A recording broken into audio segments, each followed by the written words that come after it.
Playing host to the Olympics is a great stimulus for a city. That's why the Association of London Authorities, the Labour boroughs, are paying for a feasibility study to look at the implications of hosting the Olympics in the early years of the next century. Could our city handle it? It couldn't at the moment. What we want to try and ensure is that there is sufficient investment, both from the government and indeed private industry as well as local authorities throughout London, that would enable that to happen. And of course there are economic spin-offs as well, which would be a benefit to people in London.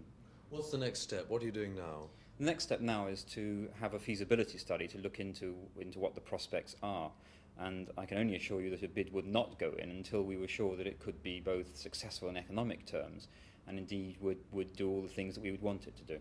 But London's Conservative-controlled boroughs call the Olympic idea crazy. There are far better areas to cope within Britain, they say. The sporting community are backing Manchester as Britain's next Olympic home.